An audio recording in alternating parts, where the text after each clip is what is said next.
afternoon, ladies and gentlemen. I extend you a very warm welcome to today's exclusive session on Your Game Changer for 2021, an initiative by etbrandequity.com and Talkwalker. As we all know, customer perception is a core component of any business. What they think of your brand, what they like, and where they want improvements.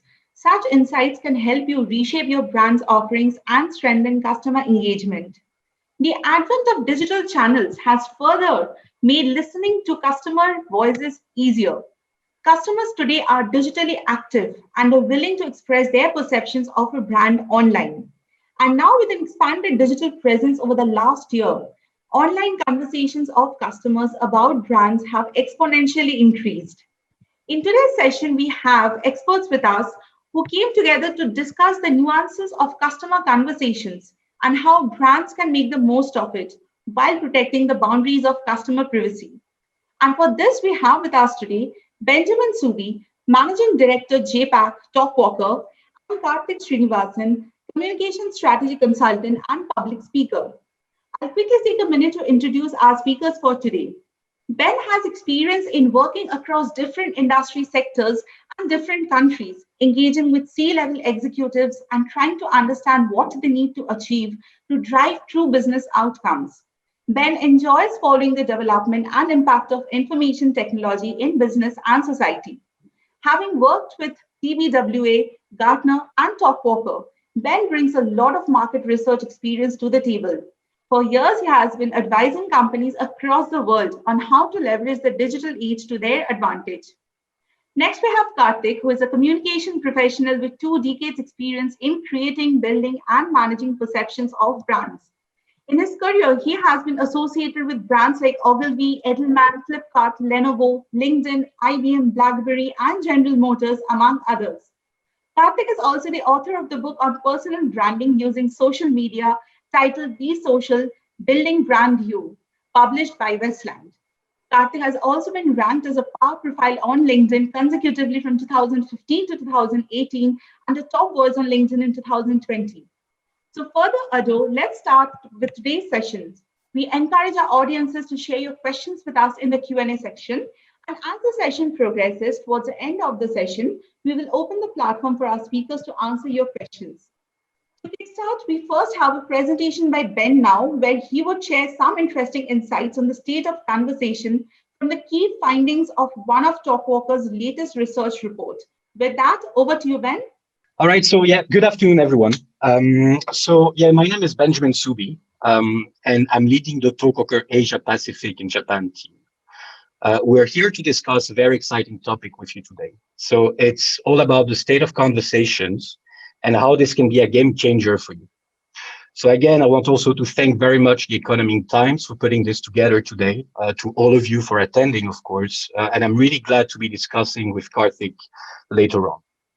So I will first intro Talkwalker quickly. I'll intro myself also, before looking into some key findings that we gathered from this brand new State of Conversation report, while also sharing some ideas as to how you can capitalize on these insights. Very briefly first, for those of you who are hearing about Talkwalker for the first time, so we're an enterprise listening company, and we help the world's largest brands to drive revenue, and we do that by activating the voice of their customers. We have now 9 offices worldwide. We have 2 in the US, 5 in Europe, and 2 in Asia, Singapore and Tokyo. We're just over 400 experts globally, and a third of them are engineers and data scientists. And we've been recognized by different organizations as being leaders in AI and machine learning. And so our conversational intelligence platform provides organization with really, and that's important, a unified view of their brands, their markets, and their consumers. And we do that by leveraging AI across media, customer, consumer, and market data. So a little bit about myself. I'm based out of Singapore. This is our regional headquarters. This is where I'm talking to you from today. I'm in the office, and this is why I'm wearing my mask. I've been in the region for now, over 2 years and a half. And I came here after living in different countries in Europe, and also after a short stint in the US. And so even prior to Talkwalker, companies such as TBWA, such as Gartner, have always been a strong believer of research, a strong believer in data. but particularly how powerful data insights can fuel the growth of businesses, drive innovation, and bottom line, what we're all interested in, customer excellence. So today I'm very excited to cover this topic precisely on using consumer conversation to drive business decisions. And conversational intelligence is all about listening to your customer, listening to their sentiment, to their intent, what they like, what they complain about, making the voice of the customer available to you at each different touchpoint. What is the state of conversation all about, right? So consumer conversations, I think we're all in agreement here, are at an all-time high now. Since we've been living our lives largely online and also over social media, conversations between brands and their consumers, all of us, have changed dramatically. This means that the volume of conversations have increased a lot, right? And so over the past year, the way brands and consumers interact has completely changed. And it is more important than ever for brands to monitor conversations across all channels, right? And you can see it here. You can see social media, you can see blogs, you can see news sites, reviews, forum, call centers, and also more. And so the report here basically gives us a snapshot of how brands are experiencing that shift.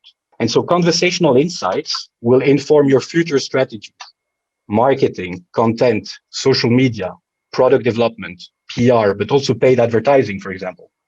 So basically your entire business strategy. And this is what we'll try to show today. The more you learn about consumers, the easier it is to connect with them. We have to solve their problems, share content with them that they're looking for, create the product and the services that they're asking for, that we're all asking for, basically help them. Given the importance of conversations, our goal with the State of Conversations 2021 was to see how brands are monitoring conversations today. We wanted to find out how different companies were extracting value out of this type of data and understand the level of data maturity in which brands are today. So the key insights for the report were based on answers of more than 1,000 survey respondents. And so that's including CEOs, that's including marketers, customer experience professional, market researchers, and more. We've also gathered quotes from over 50 industry professionals to get their take on the importance of conversations, but also on the effect of COVID-19. And finally, we picked 5 industries, and we analyzed how conversations have evolved throughout the past 12 months. So really going deeper in each of them. So what we will do is give an overview of some findings that I hope will open your mind to further discussions and considerations. So let's go into it. So the pandemic has really changed the way brands and consumers interact. This has altered expectations on both sides, on the brand side and on our side, the consumer side. So according to our global survey, 82% of industry professionals believe that the pandemic has changed their understanding of consumer conversation. So that's actually 4 out of every 5 people who took the survey. Extremely high number. Companies that want to survive this shift will need to rely on intelligence from consumer conversations in order to adapt to the new normal. What we generally know is that consumers, and we all are consumers, have become much more difficult to satisfy. Our expectations are going higher. And this is why it is key to listen to these conversations. And consumer conversation is not only about social, and we'll see that later. So based on this catalyst, we came up with 4 main things for brands to consider, for all of us to consider about conversation for 2021. So the first key takeaway, it's about humanizing customer engagement to optimize customer experiences. So while COVID-19 has boosted digital interactions, consumers have been looking for more human contact, but also from support in their brand experiences. Then technology and digital transformation will be a must to adapt to the new normal. The large majority of our survey respondents reported that brand, market, and consumer intelligence were very important to the organizations, but they failed to give top marks to their brand's data maturity. However, digital transformation and technologies, such as artificial intelligence, for example, will be key in 2021 to make sense of negative, but also positive conversations about your brand, about your competitors or your industry. And that will therefore force CMOs chief marketing officers to look at more efficient processes and workflows, such as, for example, a unified platform to monitor all these channels. Another key takeaway is the speed to insights and how it becomes critical to understand changing consumer demands. With 50% of respondents confirming that access to insights from consumer conversations are limited to a specific department within the organization. So there's clearly some way to go in terms of data democratization within the organization. So it's really time for organizations to break down their information silos and really to let this, if you want, this customer intelligence flow from all channels and across the organization, social media, reviews, market research, live chat transcripts also, for example, so that teams can quickly access new trends, optimize their marketing efforts, and create truly customer-centric experience. And finally, more than ever, the customer is calling the shots. We are all calling the shots, and I think we can say that we call them very loudly. And we've seen that word in absolutely all the comments collected from our expert networks when creating this report. Brands want to hear the customer voice, which explain why we've seen customer reviews and call center data most frequently cited in the top 5 conversation channels for brands. So now allow me to share some key findings, specifically catered to the India market, and we also compare them to the global findings. So in India, and as well as globally, we can see that customer feedback and support is the top reason that companies use these channels. Interestingly enough, product research and innovation ranks as the second most common reason businesses in India are using conversation channels. So in India, 24% versus 16 globally. So quite a substantial difference. So what does this suggest? Well, this suggests that brands are using conversations to find insights on what their customers might want next, as well as to promote products, but also finding insights on what their customer might want next. It's always the big question. Yet at this stage, few brands, 14%, have the capacity to leverage all these channels. Something that is key to highlight, and that will be aligned to the findings we see afterwards as well. Even though it's evident that brands need to monitor social media, right? We all know this. But as I said before, it's not only about social media. And we can see here the difference between all of the channels is small enough that brands cannot afford to miss conversation that might take place on channels like blogs, review sites, and more. So the good news for all of us is that all this data is here. It's available to use. Aggregating it is the key to succeed. But we have now the possibility of doing more with what is available to us, as long as we have the right system and the right workflows in place. Over 50% of respondents in India stressed that they were not able to gather enough data about consumer conversations or to analyze them adequately. So you see here, despite having all data available, the majority still considers that they don't gather enough data.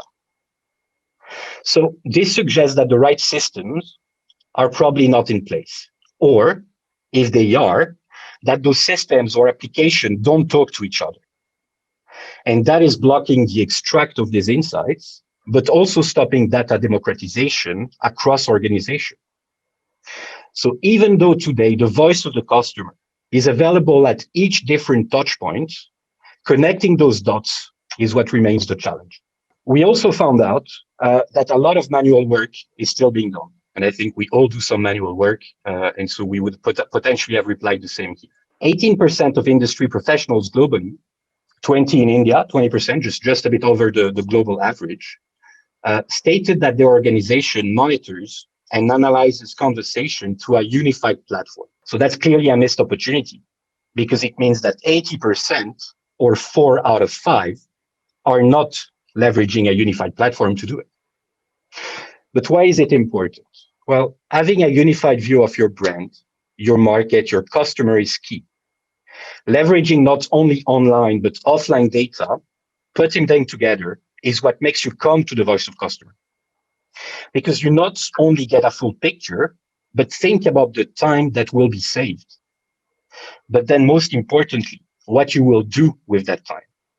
And by adding more time, professionals can, for example, then add this human touch that is too often missed and that customers are really looking forward to. With many brands across region choosing marketing departments to be in charge of monitoring conversations, there's also a growing need for these teams to have analytics or data savvy individuals. That's for sure. And here APAC is leading the charge in data democratization with 41%, followed by EMEA and last, the United States. It's really great here. I've been working in the region for 3.5 years. It's really great to see APAC leading here, especially considering all the different languages, cultural differences that need to be considered here. But what we are talking about, it's not even half the organizations, right? So a number that could still drastically increase with the right approach, the right mindset, the right process, and the right system. But the whole thing is, how can you actually do this, right? So it's really about brands need to shift the way in which they rely on consumer conversations. But for this to happen, there must be an evaluation process first. We have come up, for example, with a set of questions that you can see here that every CMO or marketing director should review after reading the report to take the correct measures to prepare their own team to make every decision consumer driven. Social listening is only the beginning of the equation here. If you're looking to predict consumer trends and create innovative experiences for your customers. Data-driven brands are now looking at much more than just social media trends. And so you need to collect all your data in a unified platform. Product reviews, forums, call center, traditional market research, and eliminate silos. You should then analyze those conversations at scale and try to extract what we call conversational intelligence. And finally, adapt your decision-making process so that it relies on insights from conversations, our conversations, what your customers are saying. This approach will give a solid backing to all your business decisions moving forward. And so based on our findings, and as I just mentioned, the time of social listening is behind us. We can now advance to the last and final takeaway of our report that we'll be sharing today. It is time to look for something more comprehensive, which we call conversational intelligence. From social media platform to product reviews and call center transcripts, customer conversations are happening everywhere. As shown in our survey statistics and verbatims, the COVID-19 pandemic made global brands more aware of the importance of consumer, market, and brand intelligence for the survival of their business. So in 2021, it's time for innovative businesses to quickly analyze consumer and customer conversations at scale, and then turn them into opportunities. And so in order to adapt to the new normal brought forth by the pandemic, this is what you should be doing. And then democratize data access within the organization for faster reaction to create more customer-centric experiences and more innovative products. And so lastly, allow me to end with a quote from our founder at Talkwalker, Christophe Fulchette. It's no longer enough for companies to independently practice social listening on one side, market research, or customer experience. Brands need to break down the internal data silos and activate the voice of the customer in real time by combining all three in one unified platform. And the business impact afterwards is this. This will allow you to have more targeted marketing, enhance your customer loyalty, and create better products. All this while communicating in the right way. Thank you very much for your time today. I'm of course happy now, to pass the mic in a way, to Karthik, and then carry on this conversation with you all later today. Thanks again. Well, there was indeed some interesting takeaways shared by Ben. Now to take this forward and make it more interesting, I would like to invite Karthik to pick up where Ben left and share his expert opinion. Over to you, Karthik. Thank you so much, Pesaki, and thank you so much, Benjamin, for the the context setting in terms of conversational intelligence. The phrase conversational intelligence reminded me of something that I've noticed personally in my career at least a decade ago. Um, this was from a startup founder, and it was a B2C startup. It was an extremely popular startup, and the founder usually had this unusual quirk or habit of just before lunch, he used to check Twitter for feedback on what people are saying about the brand. I mean, it's actually a very popular startup, and what are people talking about the brand? So you used to just go to Twitter and enter the brand name on the Twitter search and used to search.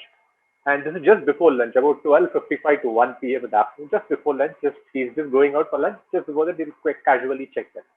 And if he notices a predominance of bad ratings and bad reviews, and people are not saying good things about the startup, he used to haul the guy who used to do data monitoring, saying, "What the hell is happening? What are you not doing right? This is not right at all." And the guy used to say that, "But this is just a snapshot. This is just 5 minutes worth of Twitter search alone. There is so much left to look at, and you're not looking at that." So, no, no, no.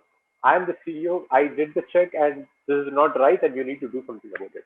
He can show all the graphs in the world saying our overall feedback has improved, our scores in terms of NPS has improved, everything is done. But what matters there is that the boss, 5 minutes just before lunch, if he sees something bad, that's the kind of sentiment that plays on the boss's mind, which actually trickles down to the organization saying something is wrong, something is that kind of stuff. So I was just reminded of that when I remembered, when I heard you say conversational intelligence, which is at least several layers above an impulsive, impromptu check online on just one platform to check the kind of sentiment. I'm not saying the boss was wrong, but he probably put so much effort on one impulsive, impromptu check that he actually missed the 95% of what's happening outside the world kind of stuff. With that, let me give you a context of how I have actually seen this moving on and how I used to explain it to clients just to be able to tell them saying that you need to put together a practice to listen to what people are talking about you. It's like this. So it's very simple. Just imagine you are in a busy mall. There are many brand showrooms in the mall. And then you are in one of the showrooms and you actually own a very popular brand. And there are many people walking here and there, and there are many people standing there and talking. You as a brand cannot listen to what those two people are actually saying about your brand. They could actually be talking about your brand because they're talking to each other in the real world. You cannot hear them at all. You cannot even go close to them and then tap their shoulders and saying, I noticed you pointing the finger at our shop. Are you saying something about it? You can't do that because it sounds utterly creepy. You can't do that. But online, they could be doing exactly the same thing. They would actually be chatting about your brand on Instagram via a post and a comment. And you can actually listen to it because they have tagged you, they have actually mentioned your brand name. It's not creepy at all because in the offline it sounds stalkerish, but online it is completely normal behavior because they have mentioned your brand name, they have probably tagged you also. You can instantly listen to it. The kind of opportunity cost comes in when there are two people sitting in your restaurant. Suppose you are a very popular restaurant and there are two people sitting. The first thing that people do these days when they are in a restaurant is not eat. They actually order and take a photo of what's come onto their table. That's what everybody does. And they have to compulsively share it on Facebook and Instagram. That's the first behavior everybody. And when that photo is shared, because it's presented with so much beauty and kind of care that has gone into presentation, when they share it, imagine within the next 2 or 3 minutes, they get a response from the brand saying, "Thank you for sharing this photograph. You are in a restaurant, blah, blah, etc." And then a conversation starts. That conversation could start in the first 5 minutes of the customer being in the restaurant, or it could start 2 months after the customer has gone, long gone completely. And even the customer has probably forgotten that he even gone to the restaurant. But if it happens within the 5 minutes or the next 1 hour, you have a conversation loop being closed. They say something to their friends. The brand is also part of that world ecosystem, and the brand responds in real time. The loop is closed, and the person is more likely to remember the brand saying, "This was a brand that listened to me." That makes a very big difference because it's a conversation. It's not just a one-way broadcast. It's a conversation that's happening, and the brand acknowledges that it's a conversation. Now, just think of what kind of triggers have actually started to incentivize how we talk online. Usually, We don't talk about a product or a service if it is just satisfactory or competent, because there is no incentive to talk about it at all. We generally have become the kind of people who talk about two kinds of extremes. One, a product or service is extremely good and really good, and we are blown out of our mind saying, wow. Or if it is terrible, the service is terrible or the product was completely bad, and you talk about them. It's just, it's just normal human nature to not talk about satisfactory experiences anymore or competent experiences. You don't say that I went to the restaurant and the food was nice. You don't say that at all. If the food was extraordinarily good, you put a photo and say, wonderful food, man, it was wonderful, please go there. Or if it's terrible, service was extraordinarily bad, I would never go there. Those are the kind of reactions that are extreme that are there. All the more reason you need to gauge both, whether it's positive extreme or a negative extreme. All the more reason you need to keep a track and then close the conversation loop equally importantly. That's important. In the same context, I came across a friend who had actually shared on LinkedIn that her company, I'll tell you which industry it is in after some time. So her company had actually created a social media command center, which is a big shebang basically. It's got large screens and a room, a couple of people sitting and tracking the numbers and various data points and charts and etc. And then I realized that the company is actually into bathroom fittings. And I was just amazed, saying, why does a bathroom fitting company need to set up a social media command center to listen to consumers? Are there many people out there saying, I'm so happy with my bathroom fitting in my loo. I'm so happy to be with this brand. We don't do that actually. We don't talk about bathroom fitting on social media. We actually tell our friends or people that we know personally in the offline world, not in the online world. And then she actually explained to me the context, saying it's not just our brand mentions we are listening. We are listening to what people are going through in and out and much above the decision being taken for bathroom fitting.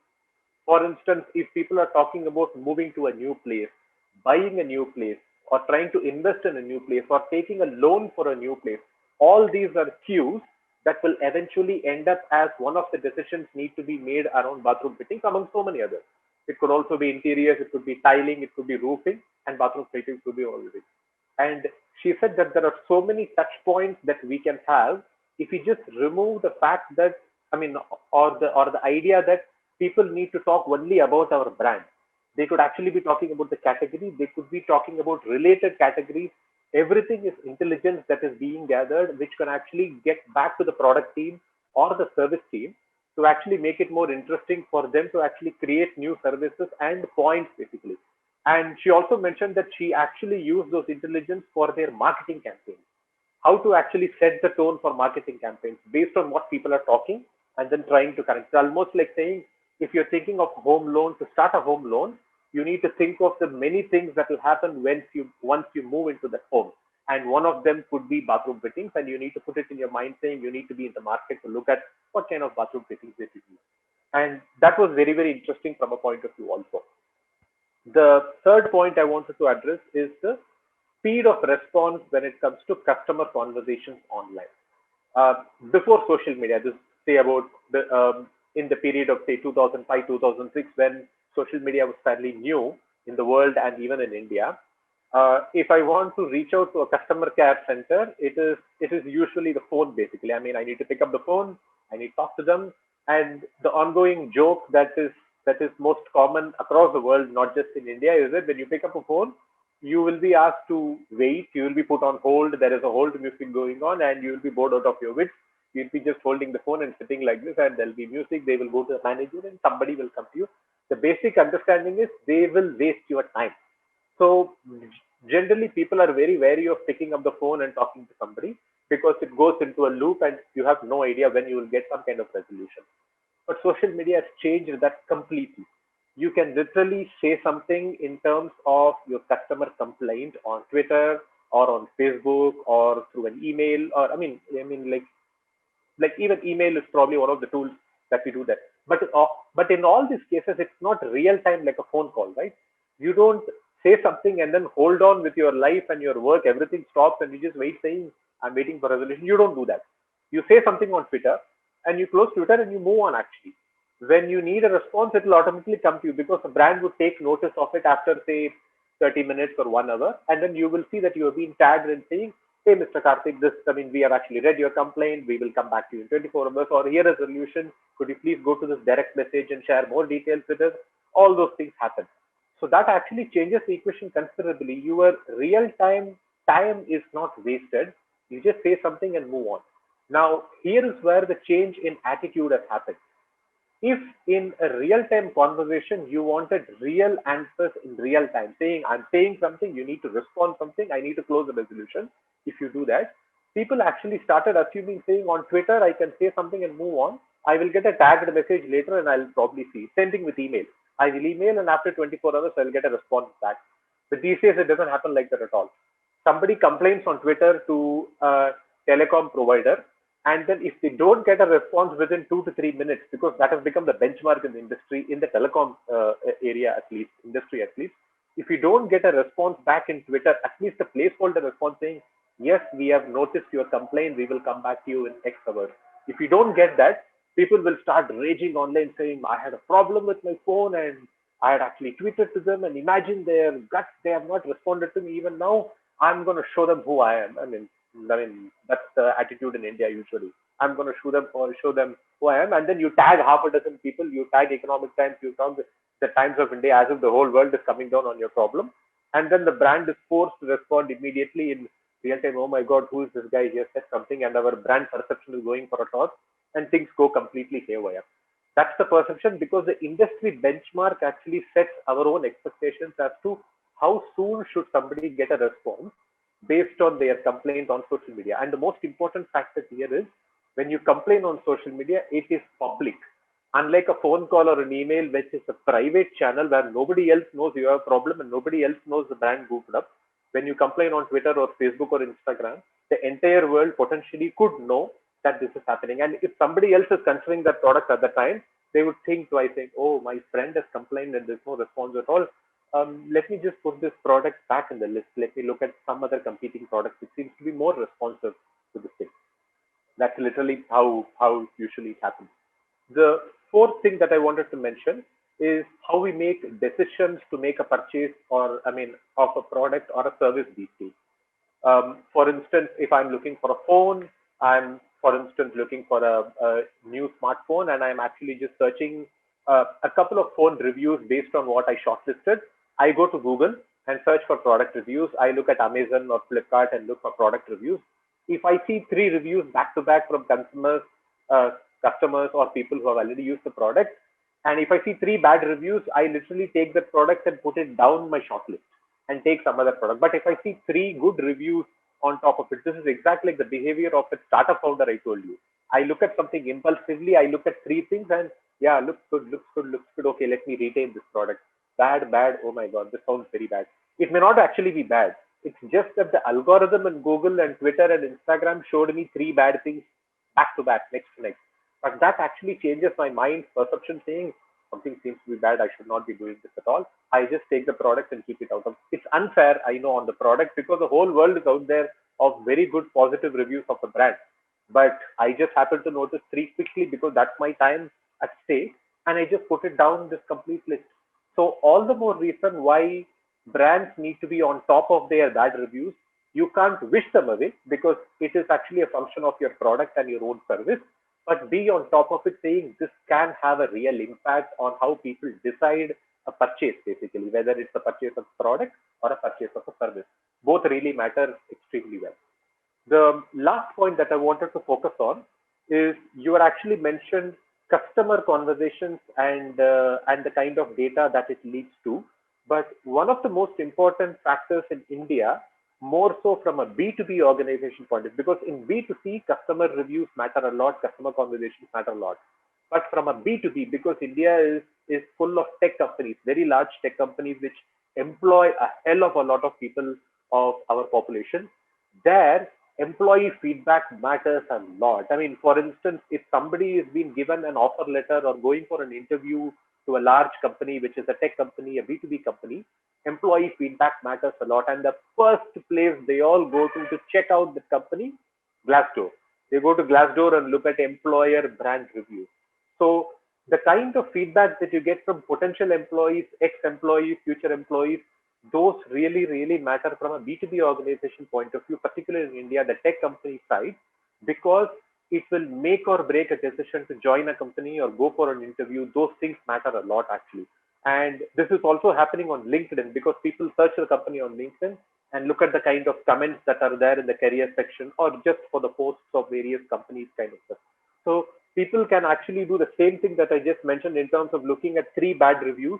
They actually look at 3 bad conversations on how people are not happy with the company, or people who have been in the company are not happy with the company, either on Glassdoor or on LinkedIn, and they actually change their mind. It's not fair to the company, because the company can present its side, but that's just human nature, because you quickly check something and then you check up, and that's 3 bad reviews and 3 bad comments, and then you just make up your mind consisting, this seems to be not a very good company and I need to be cautious about this company. So feedback from an employee point of view to build employer brand is a very significant use case for customer intelligence and also conversational intelligence. That's largely what I had in terms of the context setting. We could probably chat more in the Q&A that we're going to have with each other now shortly. Over to you, Benjamin and Daihatsu. Thanks a lot, Karthik, for sharing these insights. And this conversation is already sounding very interesting. And I'm sure our audiences would also agree to that. So, to make it more power packed, I would now love to invite both of our speakers to come together over a fireside chat and engage in a candid conversation with each other, where you can further pick up more pertinent questions for each other from the research paper and also from the conversation that we had so far. So, we really can't wait to have both the gentlemen together. So without further delay, let's get this started. Over to you, Ben and Karthik. Can I pose a couple of questions that were on the top of my mind based on the Yeah, report? absolutely. Absolutely. Absolutely. Perfect. The thing is that I've actually gone through the report, and I had a few questions based on how I was trying to sell social media listening or command centers to clients. The first thing I wanted to understand is, who do you ideally want to sell within an organization? Because I noticed one particular point saying it is usually the marketing teams that own customer conversations, understandably.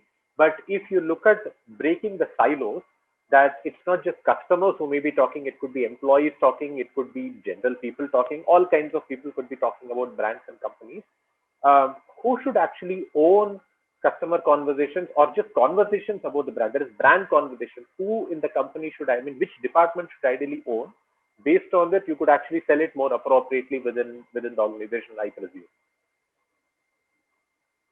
Yeah, absolutely. And thank you for that, Karthik. And of course, you know that, also based on your experience historically, media monitoring, social listening was more in the PR, Marcoms, type of departments, right? They were owning that part. And then we saw a shift, going towards marketing. Yes, clearly. But exactly, we feel that, different departments should be involved in this. You should be talking, and we see this more and more.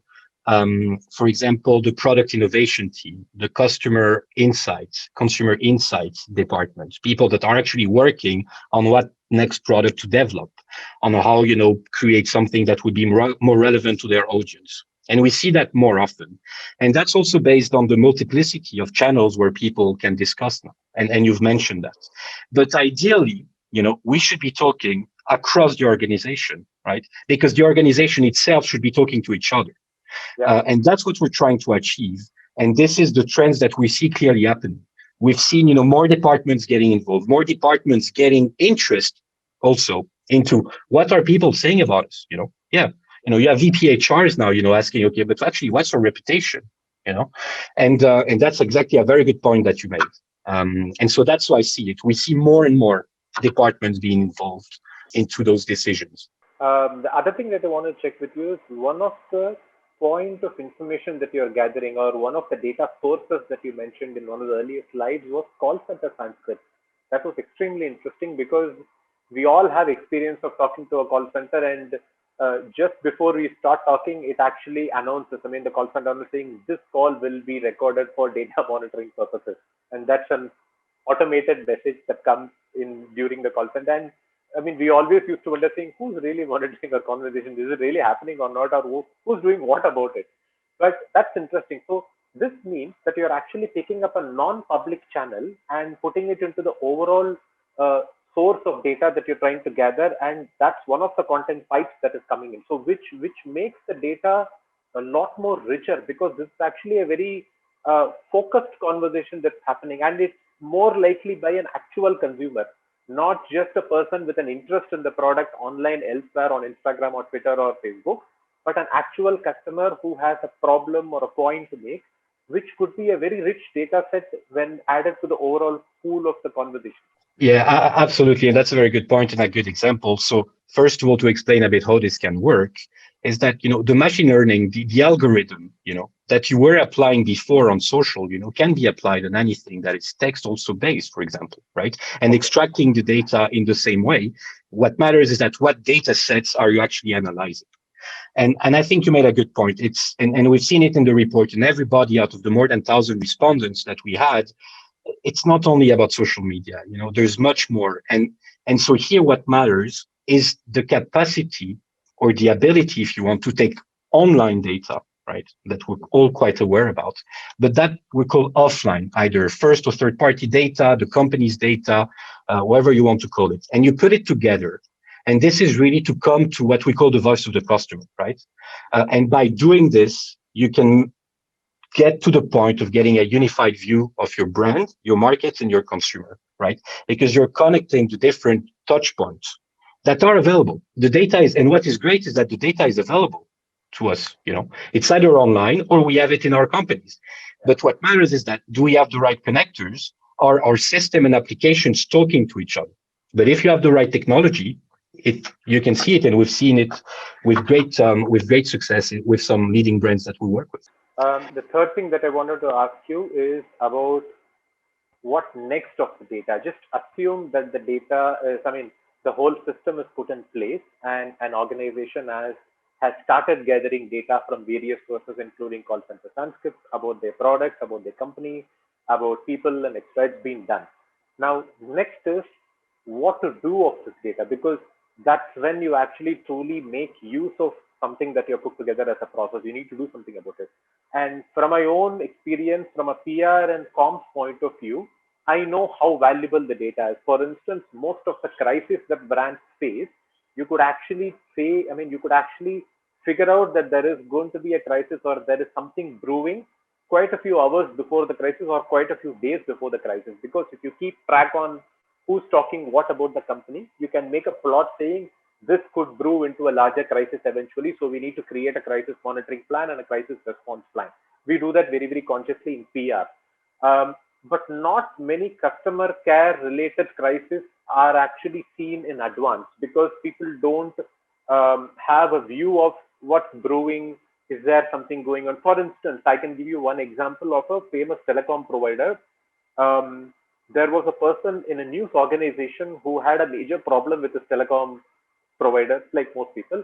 And then he actually tried to email them. They didn't respond at all. And he called them. They put on hold and everything. And finally, he got really bored and very tired of all the things. And he went on Twitter. He had about 10 followers on Twitter. And then he wrote on Twitter saying, hey, whatever, I'm having a big problem. Could you please help solve this? It's been 3 months. You're not doing anything at all. And I know for a fact that the telecom provider company didn't really care for it, because I spoke to them much later, didn't really care for it because they had a graded response system saying if a person has got a lot of followers, we need to address that on priority because that can blow up in our face in a brand perception problem or a PR problem, and it will become a major media crisis or whatever. So we need to respond to them. But if they have lesser number of followers, we will respond to them, but we will give it second or third priority because it can come later. It's unfair. I understand the graded, but it's also a workflow related problem. They need to do something about it based on priority, not priority, etc.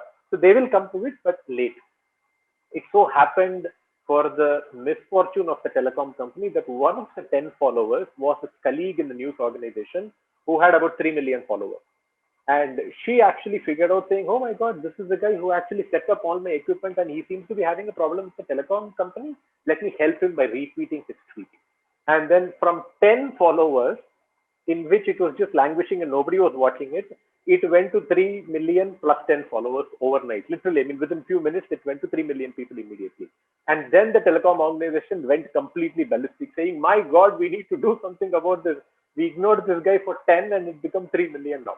Now, they could have actually seen the trend as to it's not just the 10 that matters. Who among the 10 could potentially blow this into the face and make it to the world. It was actually right in front of them. They could have noticed it if they had set up things right appropriately. Even the grading should be done properly. So they actually missed it and it became a problem and then they solved it. I mean, if it's a problem, it's not a major problem that will last for decades. This is a problem for that day. But still, it was avoidable as a problem. So the question is, how should organizations plan for the next step after they come to you? Because you set up the pipelines to get the data and make sense out of the data, but they need to act on it.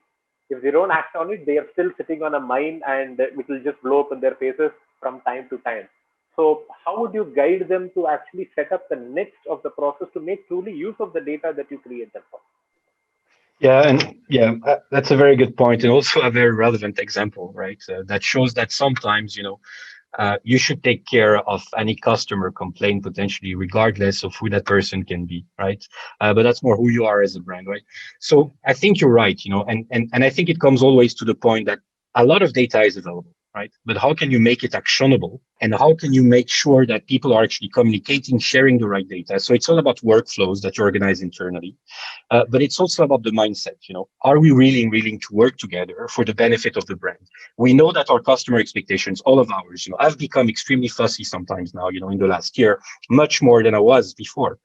And so, but I also, work for a brand, right? And so knowing myself as a customer, I can adapt, for what I can expect my customer to then expect. And I think that's this mindset change that is extremely important.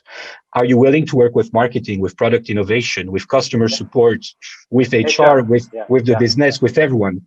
And are we willing really to take an approach where there's no fingers to be pointed at no one, but are we really trying to do the best? And then once you put your system in place, you have automated alerts, you have different ways for you to get notified, regardless of the person having 1 or 1,000 followers, right?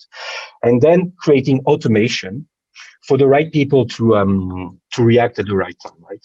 But what matters now is how can you really do it is the mindset. And the technology part helps you because all this conversation and analyzing conversation at scale now is done in real time. Yeah. Right. And that's a big difference as to before. Absolutely. Right. Absolutely. One last just comment. It's not a question. It's more of a comment because it makes sense because I used to use this comment to convince clients to go for social monitoring. It's just the fact that social monitoring or gathering customer data intelligence or those kind of intelligence may not offer instant gratification for companies because it's not like you are actually putting up an advertisement and people start buying your product in hordes. It's not instant gratification. It needs to be done in the background. It's almost like insurance. You have to do it. It's important because it will pay one day finally, and you need to do it. You won't be able to see the results of, okay, I put X dollars in this whole listening exercise, and what am I going to get Y in terms of ROI in the next 1 year? You may not get anything at all, but it's an ongoing process. It needs to be done. That day a crisis hits, or that day you get a great idea for a new product extension, that's when it pays back in droves, actually. With interest, it pays back. That's an investment that's there. And it's completely up to companies to make use of it on an ongoing basis. Keep looking at the data. Share the data with all the organizations and all the silos inside so that everybody can make their own sense of the data. What do I do? For instance, HR will look at from an employer branding point of view. Marketing will look at from a customer feedback point of view. The CEO's office could actually look at it from the CEO's perception point of view because what the CEO says in media makes a very big difference. And if people are talking about the CEO in some context, that's actually the perception of the brand itself. That also matters. So it matters across the various silos in the organization. So it is up to the organizations to actually let go of this fact that this is an investment that won't pay us immediately and we won't see any results at all. And to look at on a monthly basis or probably a fortnightly basis saying, what is the kind of insight have we gathered this week or this fortnight? Is there something actionable from this or not? For instance, the most simple one, if people are actually seeing a lot of chats, the company is looking at a lot of chat around what the CEO said in an interview in Economic Times, that is cue for the CEO to write more or share more details on his own LinkedIn profile as a connection, saying, I actually spoke this in an interview in Economic Times. I actually saw a lot of chatter on LinkedIn on this topic, blah, blah. Here is a rejoinder to it. Here is my point of view on this topic. That makes a lot of sense for the perception building of the CEO himself. So that or herself. It actually works quite well. So it is an investment, it is an insurance. It will pay with interest if you make use of the data on an ongoing basis. If you just put it in one corner of the organization, yes, we have done this job, that's not the end of this at all. It needs to be looked at on a frequent basis so that we can make use of the data and make it work for your organization. Absolutely, and yeah, again, you're absolutely right. And what is good is that you've seen it from the very start, also of that possibilities that were offered by listening or by other different type of system. You've done it at the agency level, on the brand side, and now advising different people. So that's why also I have a question. I have a question for you. And we talked about customer expectations, right? Being proactive, into planning our response or being fully aware of what could come in terms of crisis when you're a band, right? But according to you, what should brands be careful about, or where, if you want, should brands draw the line between proactive listening to understand their customer, but at the same time respecting the customer privacy? Yeah. Quite simple actually, because proactive listening should be done. But unless you let the customers know that you are listening, they have no clue at all. The point is you are listening to publicly available sources. You are not listening to private sources at all because you don't have the thing is that you don't have the right to listen to private sources, which makes perfect sense. You're listening to publicly available sources mostly, this blogs, channels, customer care conversations, those stuff. But the thing is that you can't just identify individuals out of the conversation. You need to aggregate the data and look at a larger set in terms of intelligence. That's how you need to do that. That's one. Second one, never be impulsive to respond to somebody. Never be impulsive because you're a brand, you're not an individual. Never be impulsive and just, okay, somebody saying something bad about my product, let me respond to that person. Don't do that at all because it's not about that one person. It's about a larger sentiment that a large number of people could be holding about your brand. So never be impulsive at all because that's the human nature usually because somebody's saying something about my brand, I'm working in this brand, I need to defend my brand right now. That usually happens. So never be impulsive at all. I've seen more PR crisis out of some one person in the customer care division or the CEO's office being impulsive, and that actually blows up into the face of organization or companies than any other kind of problem because we're all humans. We all see something and we react instinctively, but it will never go away. The screenshots will remain and it will just keep on haunting the brand and the person for the rest of their life actually. Absolutely, and thank you for that. Thank you for that, Karthik. And well, you've been again, advising now brands, for quite a while, and we've seen that there's been an acceleration, right, in this digital transformation for sure. Brands that were not really engaged into this path, had to do it, since the events of last year. But there's still quite a lot of businesses that are just getting started, right, Yep. really on this path, on this journey to digital transformation. And to try to gain intelligence from those consumer conversations taking place, all around us and all around them, right? So, according to you, what could they do, really to start with the first step that they should try to undertake into this transformation? The first step would probably be from an organizational point of view, in terms of the hierarchy point of view. I would probably assume that they need to put one department as being fully responsible for gathering this data, and this is regardless of whether it's customer data, employee data, what kind of data. But one department needs to put. Usually, marketing takes the lead in a very selfish way because they want to know what our people are talking about the product, and it's a good feedback loop for marketing to act upon. That works perfectly well.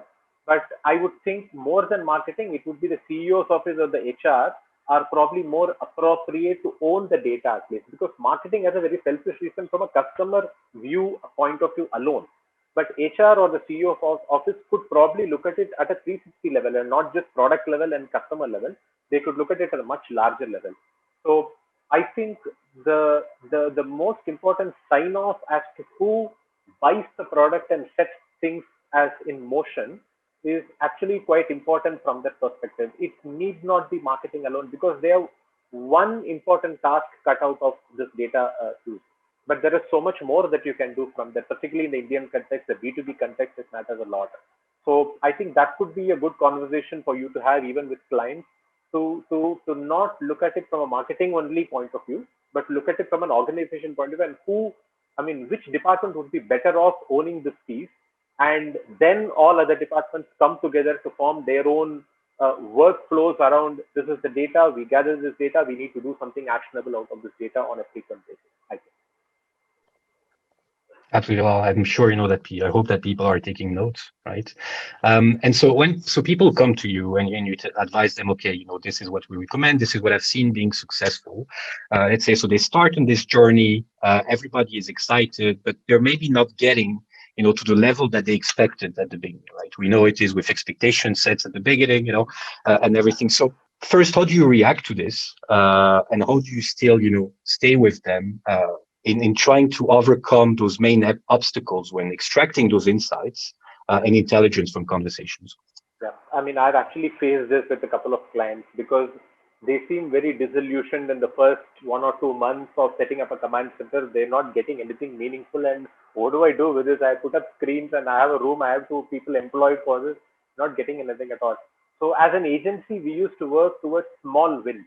What can we make them gain tangibly? There is something that you can gain. Here is the data. You need to do something about it in month 1, month 2, so that they see value instantly. If they don't see it in the first 2 months, they lose interest, saying this is not working. Do I need to continue doing it for 1 full year?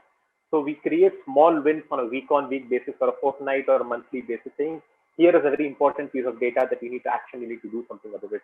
When they see the loop being closed, we got the data, we did something about it, and it went to the customer. The customer is happy, which could be just one customer, but it could be a very influential customer, so that the NPS scores go up.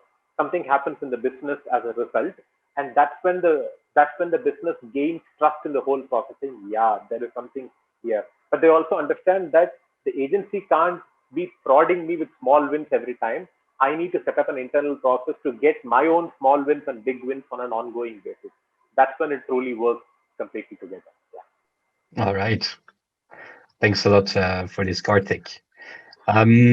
So do we have time? Maybe it would be good to open this to the floor and to the attendees, right? Maybe it's the right time to take some questions. Yes.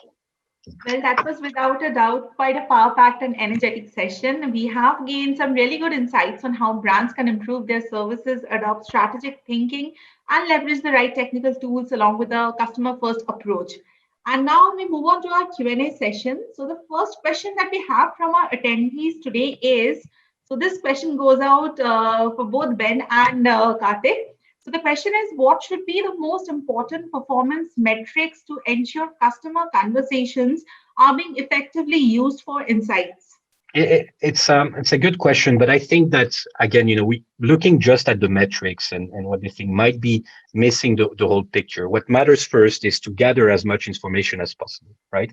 That is the most important, right? Then you're trying to see what you already have in your own systems and try to see if there's common sense, if there's things that are actually replicated from what people say online and what you knew about yourself. And this is where you can potentially define your own KPIs and the right metrics for you, for your business. Because what is right, for example, for Karthik or for myself is not the same, right? Especially in the context of ever-changing digital landscape and enhanced customer expectations. So I would recommend look at what is said, look at what you have, look at what you're good at, because there's reasons you're good at, right? And then put your own metrics, your own KPIs, and try to make sure that you match them in the coming weeks and months.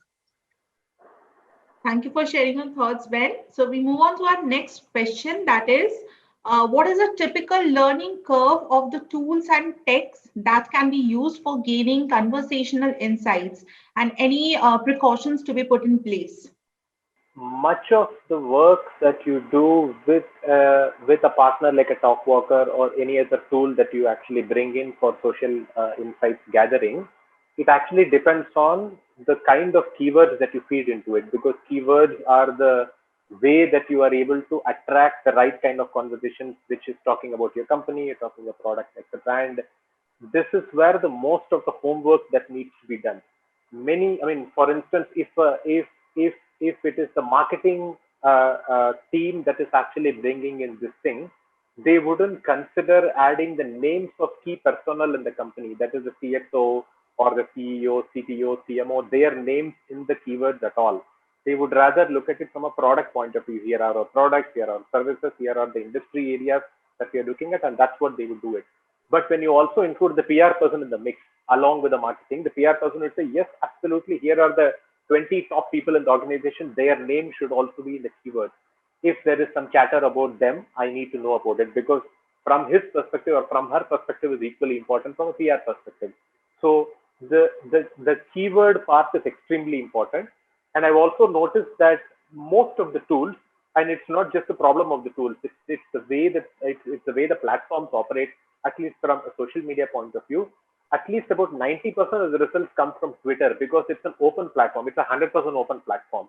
Unlike, say, Facebook or Instagram or LinkedIn, where most of the posts are done between people or to groups or organizations or to friends kind of circles. So they are actually partially public posts. They are not fully public posts, partially public.